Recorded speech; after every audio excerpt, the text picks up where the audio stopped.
Of Republican lawmakers, Republican Congressman Mike Gallagher from Wisconsin, he is one of those lawmakers introducing a bill to force President Biden to declassify intel on the Wuhan lab leak theory. Tell us about it, Congressman.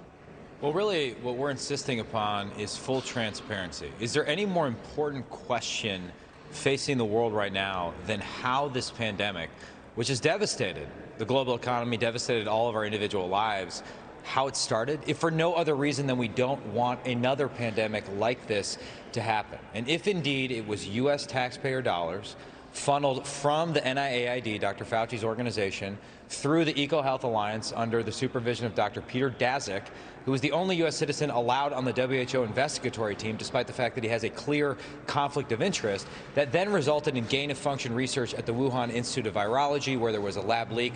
Well, then we would want to know that, because there are those advocating right now for a dramatic increase of funding for dangerous gain-of-function research. And in my opinion, the only way we get to the bottom of this is through full transparency. Not only declassifying the intelligence, but also asking for more transparency from Dr. Fauci on how exactly he's defining gain-of-function research, because I do not believe he's being fully forthcoming in the exchange with Senator Paul that you referenced. And there are those in the scientific community, including Dr. Ebright at Rutgers University, who are saying quite clearly that this is gain-of-function research. Anytime you're collecting bat coronaviruses and you're doing experiments to increase their infectiousness, their pathogenicness, you are doing gain-of-function research. So we need transparency. We need to get to the bottom of it.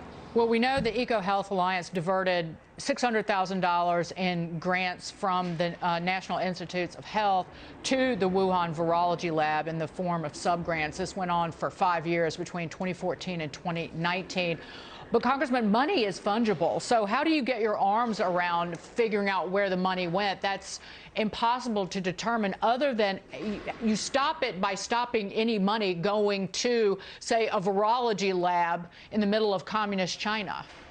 Well, your point is, I think, a really good one, because I think what Fauci is doing is sort of squinting and saying, well, yes, we gave money to the EcoHealth Alliance, and yes, that money flowed to the Wuhan Institute, but because we didn't have full visibility into everything happening at the lab, okay, well, maybe our dollars weren't specifically purposed for gain-of-function, but gain-of-function research was nonetheless being conducted at the lab, which is absolutely ridiculous. So at the end of the day, we just want to get to the bottom of how this started, right? We need to examine fully the lab leak hypothesis in order to prevent a future pandemic. And remember, a year ago, when some of us were suggesting that the lab leak hypothesis needed to be investigated, we were all called crazy, tinfoil hat conspiracy theorists. Well, now the evidence is stacking up in favor of the lab leak hypothesis, and the dam is breaking within the scientific community. Those scientists who were afraid to speak out before because Dr. Fauci controls all of the research grants, and Dr. Fauci is one of the world's foremost advocates for gain-of-function research, are now starting to speak out.